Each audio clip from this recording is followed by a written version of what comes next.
The news reverberated across the Middle East like a thunderclap. Hassan Nasrallah, the enigmatic and controversial leader of Hezbollah, was dead.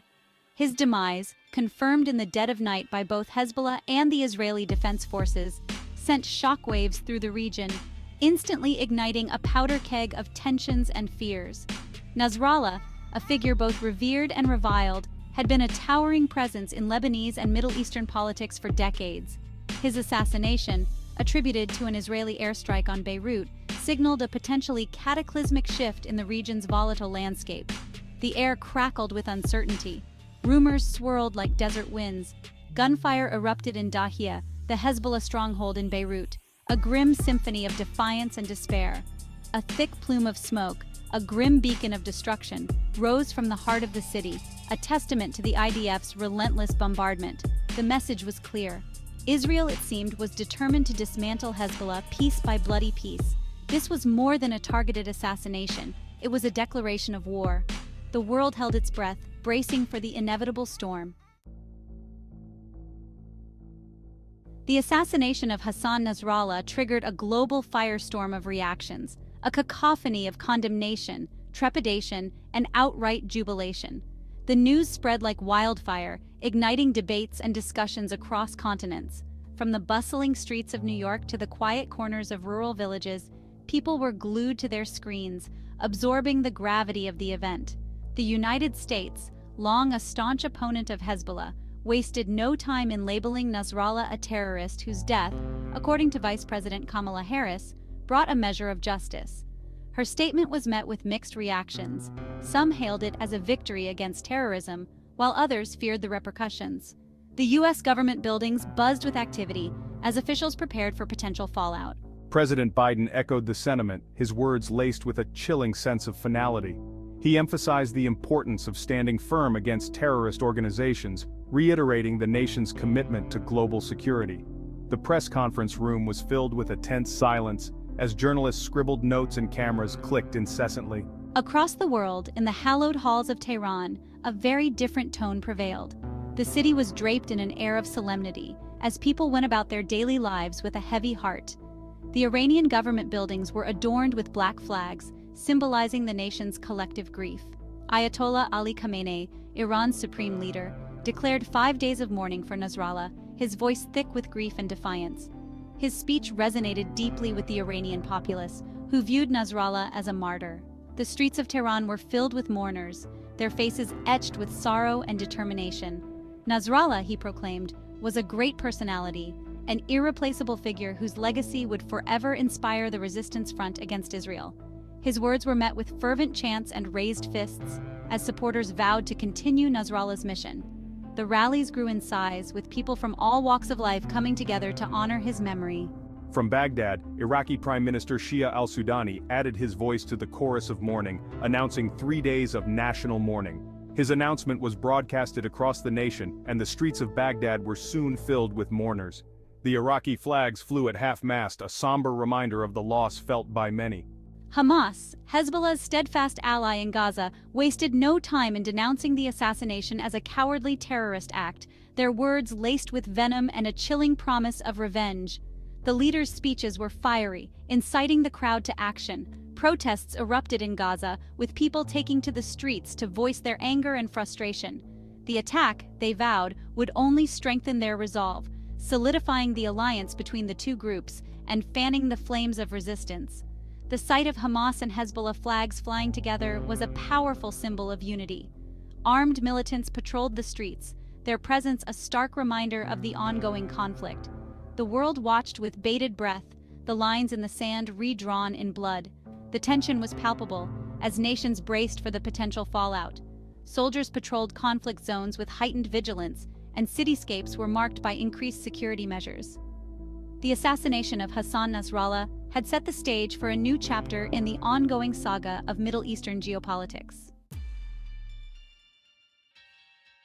The assassination of Nasrallah proved to be a catalyst for a terrifying escalation of violence, igniting a chain reaction that would plunge the region into chaos. The news of his death spread like wildfire, causing immediate unrest and sparking a series of retaliatory actions that would soon spiral out of control. A maelstrom of retaliatory strikes and counterattacks ensued, each side seeking to outdo the other in a deadly game of one-upmanship. The violence threatened to engulf the entire region in flames, with no end in sight. The IDF, operating with a chilling precision, unleashed a barrage of airstrikes against suspected Hezbollah targets, turning the Lebanese night sky into a canvas of fire and fury. The relentless bombardment was a show of force, intended to cripple Hezbollah's capabilities and send a clear message of deterrence. Launchers, weapons depots, and critical infrastructure were pulverized in a relentless aerial assault. The destruction was widespread, leaving behind a trail of devastation that would take years to rebuild. Hezbollah, true to its word, responded with a ferocity that shocked even the most seasoned observers. Their fighters, undeterred by the Israeli onslaught, prepared for battle with grim determination. A torrent of rockets rained down on northern Israel, their payloads of explosives meant to inflict maximum damage and sow terror among the civilian population. The sheer volume of rockets launched was unprecedented, overwhelming the defenses and causing widespread panic.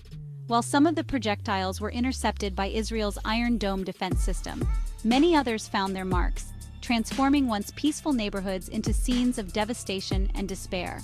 The destruction was indiscriminate, affecting homes, schools, and hospitals alike.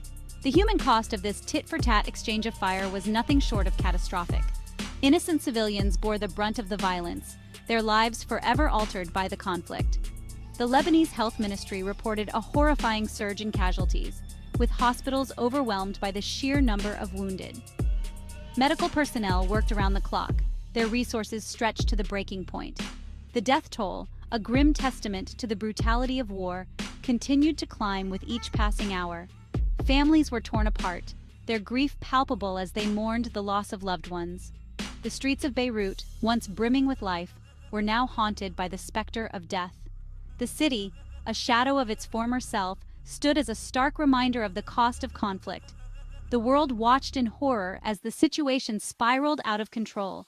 International leaders called for restraint, but their pleas fell on deaf ears as the violence continued unabated. The conflict had become a global spectacle, a tragic reminder of the fragility of peace. Section 4. On the Brink, a Global Powder Keg. The assassination of Hassan Nasrallah and the ensuing conflagration in the Middle East sent shockwaves across the globe, raising the specter of a wider, more devastating conflict. The international community, long accustomed to the region's volatility, watched with a mixture of apprehension and helplessness. The situation, already precarious, threatened to draw in regional and global powers, turning a localized conflict into a global conflagration. Secretary of State Antony Blinken, his voice a study in measured diplomacy, acknowledged Israel's right to defend itself against attacks from Hezbollah. However, he also stressed the importance of proportionality and restraint, warning that a cycle of violence would only lead to more bloodshed and instability. His words, a plea for sanity in a world teetering on the brink, seemed to fall on deaf ears.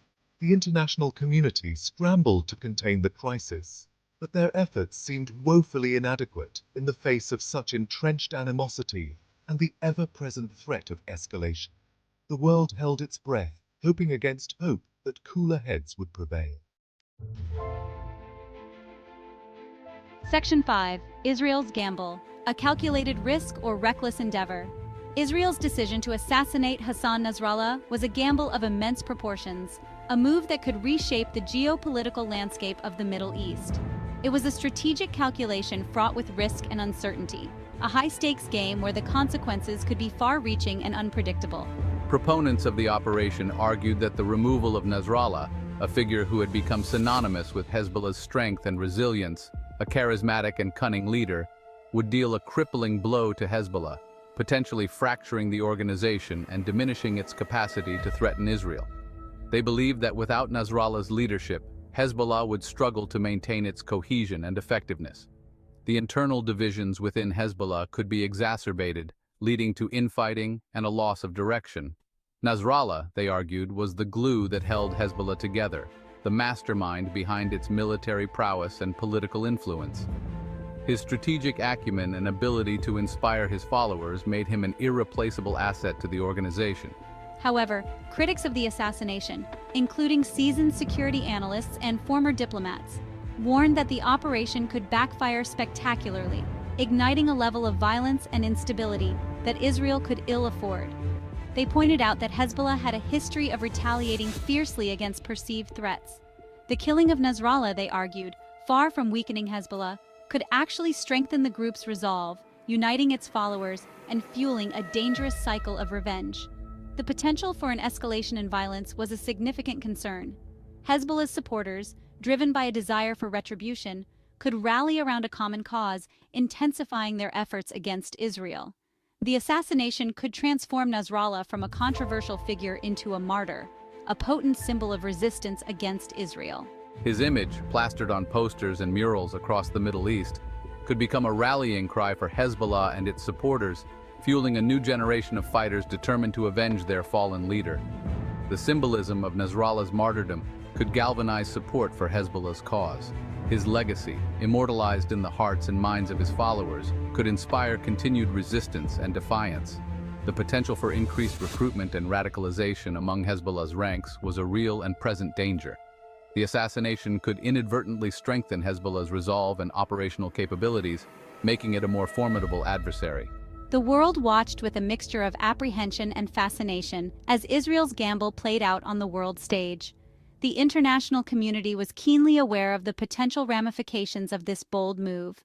Only time would tell whether the assassination of Hassan Nasrallah would prove to be a strategic masterstroke or a colossal blunder. The stakes were high, and the outcome uncertain, leaving the world to ponder the wisdom of Israel's calculated risk.